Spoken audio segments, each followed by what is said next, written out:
El día a día está lleno de noticias urgentes, ruido, polémicas y afanes. Pero para la tranquilidad, el análisis y lo que nos gusta llamar periodismo de cocción lenta, está Mis Preguntas.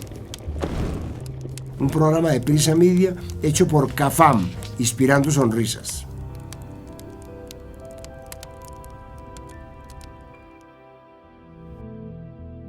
La paz total es una de las banderas del gobierno del presidente Petro. Sin embargo, a juzgar por las cifras y por los avances, todavía falta mucho. ¿Es posible llegar a un acuerdo de paz con tantos grupos armados? ¿En qué va la implementación del acuerdo de paz con las FARC?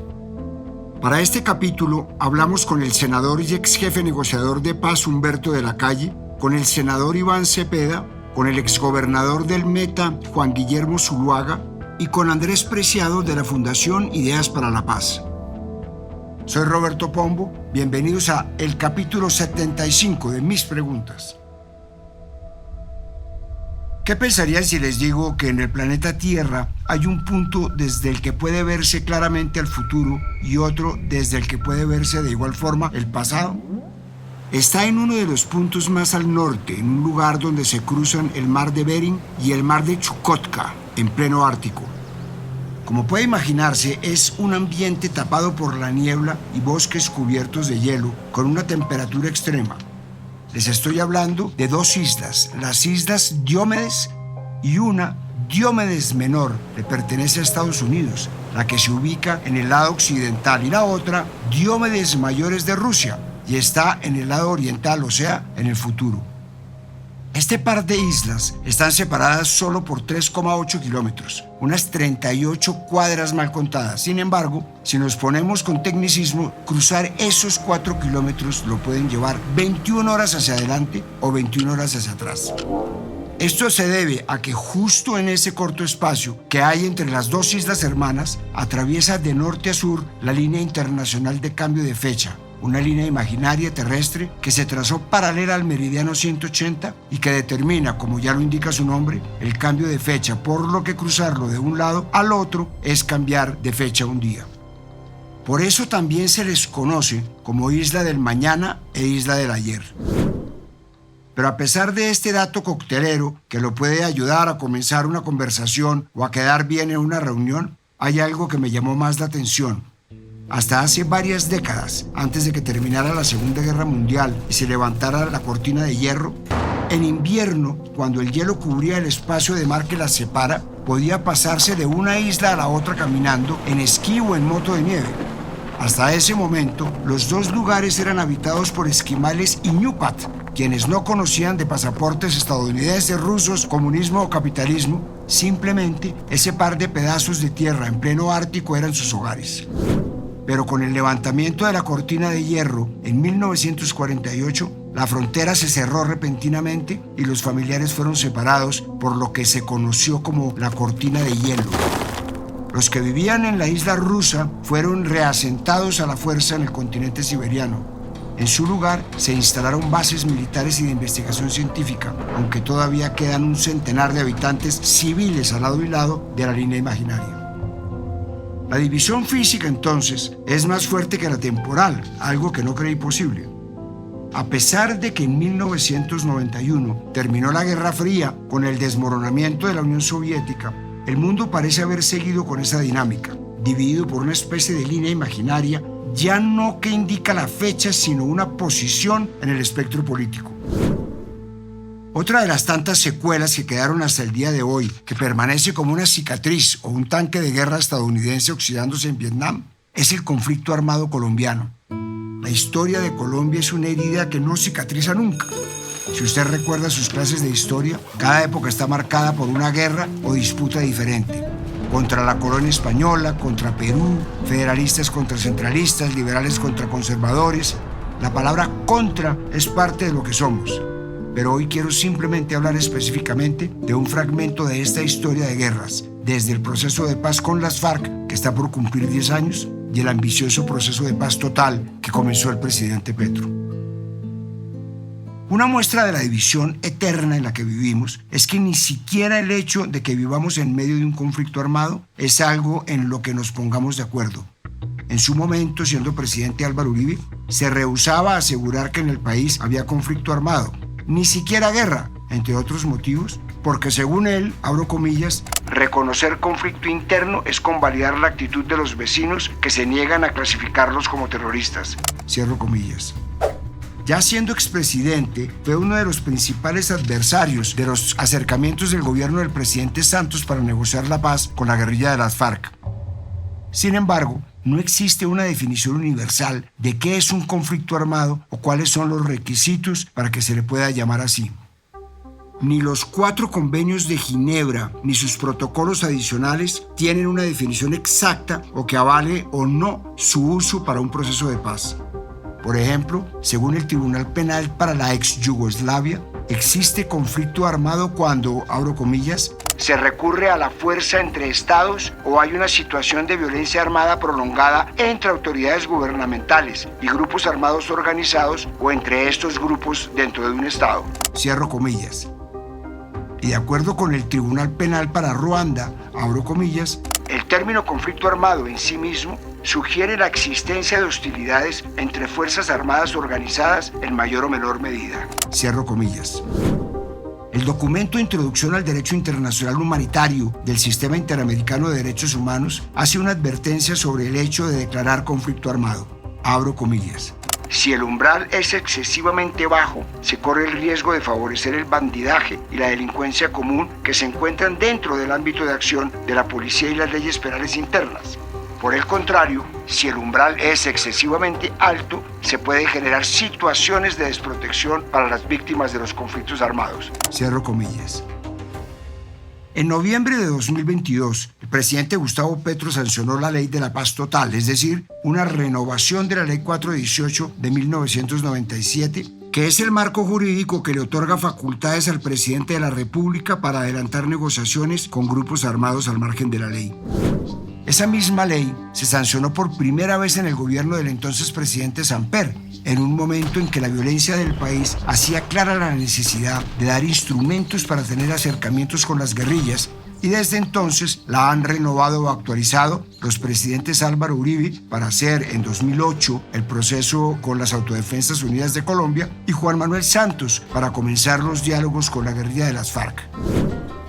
La paz fue una de las banderas de campaña del entonces candidato Gustavo Petro. La propuesta es ambiciosa, negociar con todos los actores armados del país para lograr un acuerdo que termine con la violencia. Esta adición o prórroga de la ley le dio al gobierno herramientas importantes para empezar diálogos con 2 tipos de actores armados. Negociaciones políticas con guerrillas que concluyan en acuerdos de paz y sometimientos a la justicia para grupos criminales sin carácter político. Para esos fines, se creó una misión de alto nivel que la conforman el ministro de Defensa, el alto comisionado de paz y el director nacional de inteligencia. Poco tiempo después de que se sancionara, la ley tuvo su primer obstáculo, y es que la Corte Constitucional le puso unos peros. El primero es que la Corte precisó que no era facultad del gobierno nacional definir los términos generales del sometimiento a la justicia de las estructuras armadas organizadas de crimen de alto impacto, porque esa tarea es competencia del Congreso de la República. Y también que las personas que están privadas de la libertad no podrían figurar como gestores de paz, porque en ese caso se desconocerían procesos legales y judiciales y se vulnerarían los derechos en las víctimas. Este fallo de la Corte le quita la discrecionalidad para negociar que tenía el Ejecutivo en su hoja de ruta planeada cuando se presentó la Ley de Paz Total, y le pone al gobierno nacional una limitante en el alcance que pueda llegar a tener en la negociación. Se cumplió casi año y medio desde que se sancionó la ley, y aunque con el ELN ha habido avances, en muchos otros frentes parece flaquear o haber muchas dudas, así que vamos por partes. El pasado 6 de febrero, las delegaciones del Gobierno Nacional y la guerrilla del ELN cerraron el 6º ciclo de negociaciones en Cuba con varios acuerdos. Uno de ellos es la creación y puesta en marcha de un observatorio sobre las formas del paramilitarismo. Otro acuerdo clave fue la extensión del cese al fuego bilateral por otros 6 meses, o sea, hasta agosto. También acordaron la suspensión de forma unilateral y temporal de los secuestros de carácter económico por parte de la guerrilla. Es decir, quedan por fuera los que no son de carácter económico. Y quizás el acuerdo más importante y que más causó titulares fue la creación del Fondo Multidonante para el proceso de paz con el ELN. Vera Grave, jefe de la delegación del Gobierno Nacional en la mesa de negociaciones de paz, aseguró que el fondo lo va a manejar Naciones Unidas y que no será para reemplazar los ingresos normales del ELN. Va a ser para financiar el proceso de paz y no actividades de guerra. Este cese al fuego ajusta ya 6 meses y ha sido el más largo en 30 años de negociaciones que lleva esta guerrilla con varios gobiernos. Y a pesar de que haya pasado muy poco desde el proceso de paz con las FARC y que la experiencia esté fresca, negociar con el ELN no es lo mismo por la misma organización interna de ese grupo guerrillero. Si las FARC tenían una cúpula centralizada que representaba la decisión de todos sus frentes, con el ELN es diferente porque son una organización que varios expertos han descrito como horizontal, más parecido a una confederación de guerrillas que toman decisiones autónomas. Esto hizo que en 2016, cuando el gobierno de Santos comenzó un acercamiento con esta guerrilla, fuera un reto avanzar porque según la publicación ¿Por qué es tan difícil negociar con el ELN?, publicada por el Centro de Educación e Investigación Popular CINEP, los frentes occidental y oriental que operan en Chocó y Arauca, respectivamente, fueran renuentes a los diálogos con el gobierno. Pese a todo esto, es de extrañar que el gobierno nacional no haya buscado a negociadores del proceso de paz anterior para aprender de sus experiencias. Yo no me quedé con la duda, así que busqué al ex jefe negociador del gobierno, Humberto de la Calle, para preguntarle qué le recomendaría al gobierno del presidente Petro en sus negociaciones de paz con el ELN.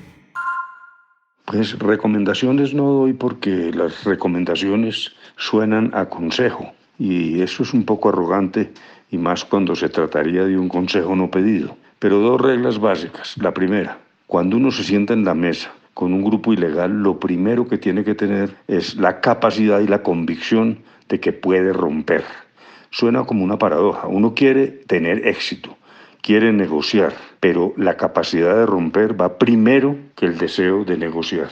Y en segundo lugar, vencer la ansiedad. Me parece que, como es natural, los gobiernos tienen un término. 4 años en el caso de Colombia, la guerrilla no tiene término, los grupos armados no tienen término, pero esa ansiedad tiene que ser controlada hasta el punto de evitar que sea leída por la contraparte, de manera que produce un efecto muy nocivo en este lado de la mesa de negociaciones.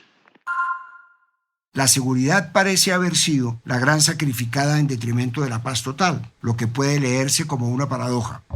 Según el Informe Mundial de Derechos Humanos, hecho por Human Rights Watch en el capítulo correspondiente a Colombia, después del proceso de paz con las FARC hubo una reducción inicial de la violencia, pero adoptó nuevas formas y los abusos por parte de grupos armados aumentaron en muchas zonas remotas durante los años siguientes.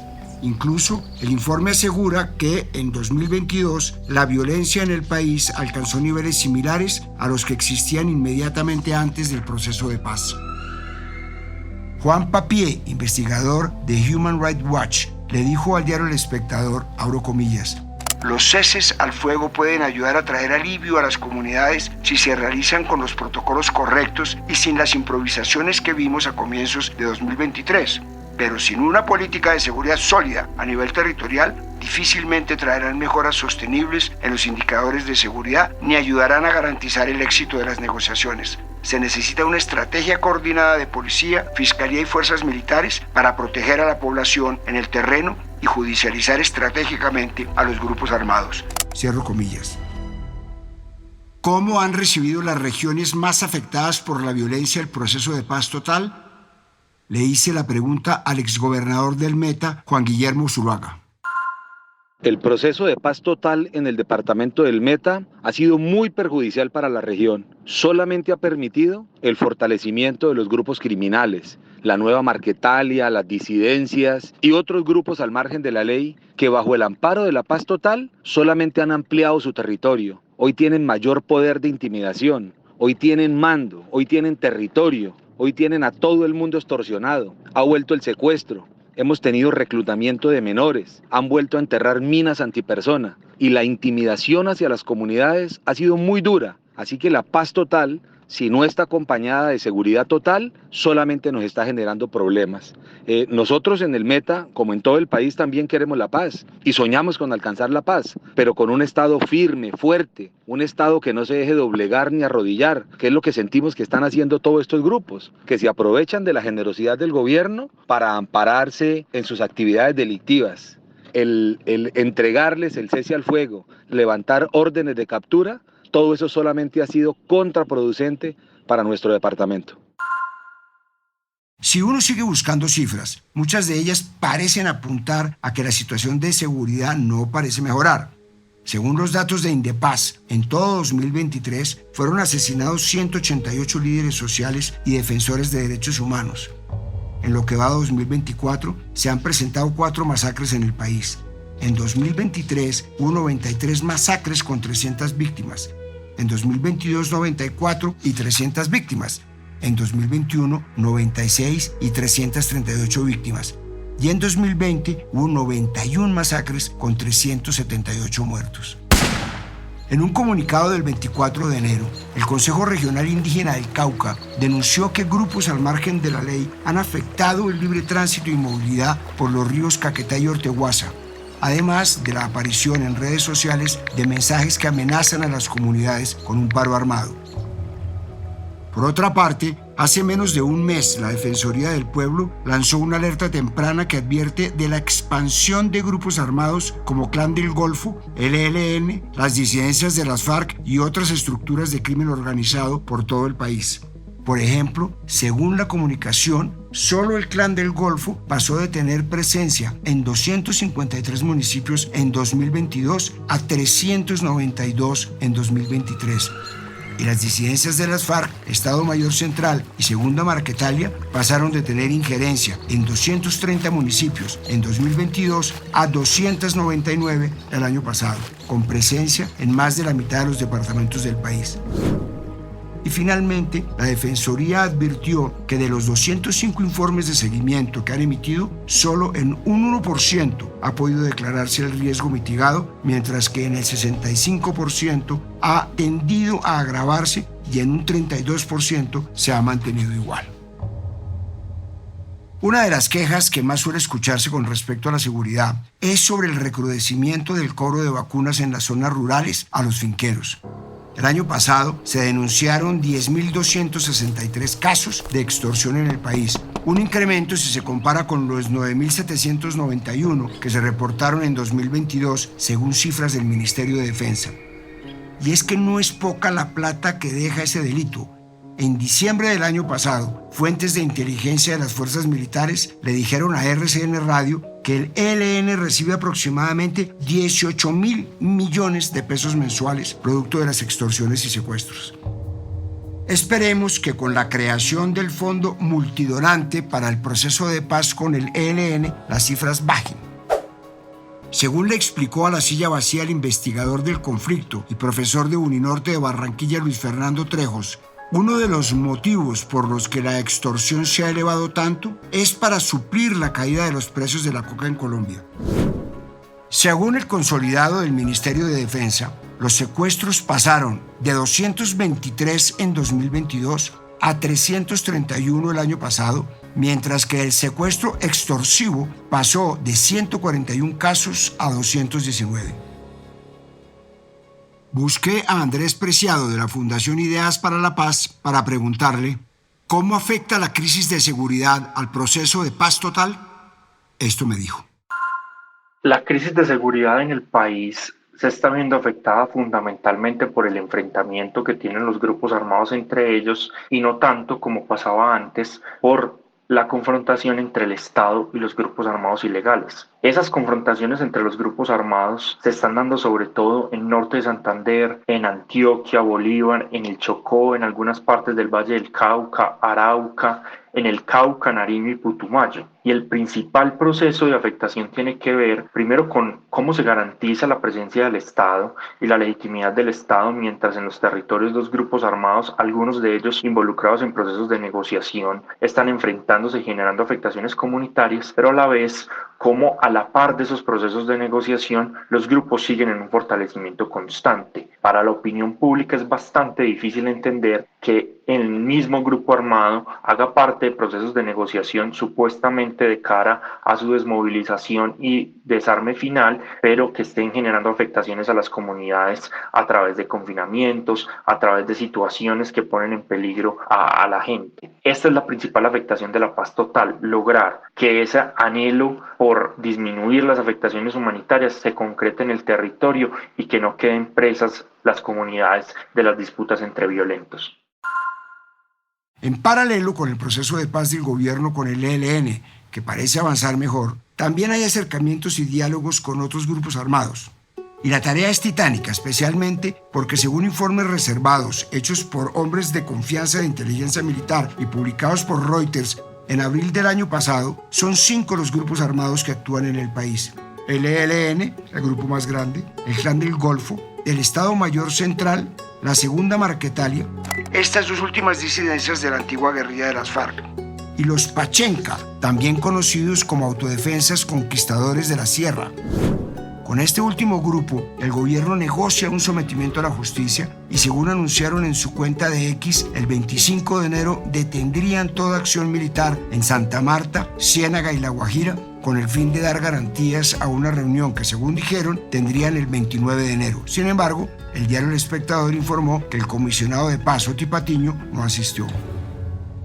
Mientras tanto, los acercamientos con las autodefensas gaitanistas de Colombia o Clan del Golfo parecen tímidos y apáticos. El Espectador conoció que a finales de diciembre en Chocó hubo un encuentro informal entre el abogado Ricardo Giraldo, vocero de las autodefensas gaitanistas de Colombia, el comisionado Patiño y su antecesor Danilo Rueda, y aunque se puso sobre la mesa la voluntad del grupo de reactivar los diálogos, no se conoce ningún resultado concreto. Elizabeth Dickinson, analista senior para Colombia del International Crisis Group, le dijo a ese diario que, abro comillas, el gobierno ya tiene las manos llenas con el ELN y el Estado Mayor Central, disidencia de las FARC, pero eso le puede caer encima porque los gaitanistas son el grupo más grande de Colombia, tanto en tropa como en capacidad. Dejarlos por fuera los convierte en un problema más importante y además tienen la capacidad de socavar los demás procesos. Cierro comillas. De acuerdo con cifras de Indepaz, el Clan del Golfo tendría entre 9.000 y 12.000 integrantes, lo que lo convierte en el grupo armado más numeroso en la actualidad. Con el Estado Mayor Central se comenzaron acercamientos en septiembre de 2022 y en octubre de 2023 decidieron dar inicio a una nueva mesa de conversación. Ese mismo mes acordaron un cese bilateral del fuego de 3 meses, que recientemente se extendió por 6 meses más, hasta el próximo 15 de julio. El pasado 18 de enero finalizaron el tercer ciclo de diálogos en el que corroboraron la suspensión del secuestro con fines extorsivos que ya habían anunciado el pasado 12 de diciembre. Y por último, pero no menos importante, están 2 grupos armados que han azotado la costa pacífica, los Xotas y Espartanos. Estas 2 bandas delincuenciales que se disputan el territorio del Pacífico se sentaron en julio del año pasado en una mesa de diálogo con el gobierno nacional. Desde entonces, las 2 bandas pactaron un cese al fuego que se extendió hasta el próximo 5 de mayo. Esa tregua le ha significado a Buenaventura una reducción de al menos 30% en los homicidios. Esta mesa de diálogo es el primer laboratorio de paz urbana del gobierno y a la que se ha querido sumar a otras bandas del Valle de Aburrá y del Chocó. Y como todo en este país, esta buena noticia viene acompañada de un pero. Este tipo de procesos de paz urbanos con los que se busca un sometimiento de las bandas todavía no tiene un marco jurídico que permita que el proceso no sea solo un acuerdo de voluntades. Para esto, el gobierno necesita consultar con las otras ramas del poder público. Dado el mal momento que pasan las relaciones entre instituciones como el Ejecutivo y la rama judicial, ¿podrá el gobierno del presidente Petro llegar a acuerdos para concretar el sometimiento de bandas criminales urbanas? Le hice la pregunta al senador Iván Cepeda. Considero que este tema, que es crucial especialmente porque una de las estructuras más poderosas que está ligada a las economías ilícitas, como es el llamado Clan del Golfo, pues sigue sin responder a una política de sometimiento a la justicia, pues creo que este es un asunto que merece una concertación nacional, un diálogo entre todos los sectores políticos, el gobierno, pero también el Poder Judicial, los sectores de la academia que tienen visiones sobre estos asuntos, para concertar una ley que nos permita llegar a ese proceso de acogimiento o sometimiento a la justicia. Este es un componente esencial, no solamente de la política de paz, sino también de la seguridad y de la superación de la violencia pues en el país y en los territorios. Así que espero que frente a eso pueda surgir un capítulo de un acuerdo nacional sobre la necesidad de buscar una solución a este grave problema de las estructuras, como se llaman, de alto impacto ligadas a las economías ilícitas. Es muy diciente que no me alcance la media hora de este programa para hablar de los procesos de paz con los grupos armados y bandas criminales del país. Sin embargo, quiero terminar haciendo un repaso rápido por un aspecto importante para las actuales negociaciones: la implementación del proceso de paz con las FARC. En noviembre se cumplen 8 años desde que se firmó la paz con las FARC, y aunque en un principio todo parecía mágico, no lo fue por mucho tiempo. El gobierno del presidente Duque torpedeó su implementación hasta cierto punto. Nacieron disidencias y, según cifras de Indepaz, solo en 2023 fueron asesinados 44 firmantes de la paz o excombatientes de las FARC. En el ya mencionado informe de Human Rights Watch se afirma que, abro comillas, el derecho colombiano incluye un amplio conjunto de políticas, mecanismos y leyes orientados a prevenir abusos contra los defensores de derechos humanos y a proteger a excombatientes de las FARC, pero su implementación ha sido deficiente. Cierro comillas.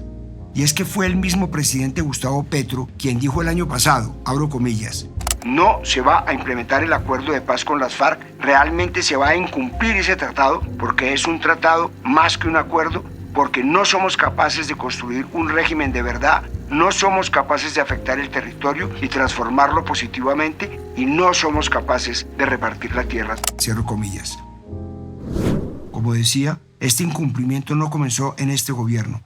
En 2022, la Corte Constitucional evidenció 4 grandes incumplimientos que ponen en tela de juicio la efectividad de lo acordado en La Habana: reforma rural integral, participación política, fin del conflicto, solución al problema de las drogas ilícitas, reparación de víctimas y la implementación, verificación y refrendación del acuerdo. La ambición del gobierno del presidente Petro por alcanzar la paz es admirable. Sin embargo, parece que es tan ambiciosa como imposible. Ojalá en Colombia lleguemos a un punto en el que podamos ver el pasado a la distancia, aunque esté cerca, como si estuviésemos en la isla de Diomedes Mayor. Por supuesto, ojalá se puedan concretar los diálogos, las negociaciones y los sometimientos con los grupos armados para ver si por fin dejamos de ser esa herida que nunca cicatriza, aunque por lo aprendido del proceso de paz con las FARC, para lograrlo hacen falta más que buenas intenciones. Soy Roberto Pombo y este fue el capítulo 75 de Mis Preguntas. Nos vemos en el próximo capítulo. A partir de este momento, este capítulo de Mis Preguntas queda disponible en todas las plataformas de podcast. Este episodio fue posible gracias a CAFAM, Inspirando Sonrisas. Dirección, Roberto Pombo. Producción general, Juan Abel Gutiérrez. Asesor editorial, Daniel Sampero Espina. Guiones, Juan Abel Gutiérrez y Johnny Rodríguez. Producción de campo, Marcela Salazar y Lucía Beltrán. Postproducción de audio, Carlos Bernal.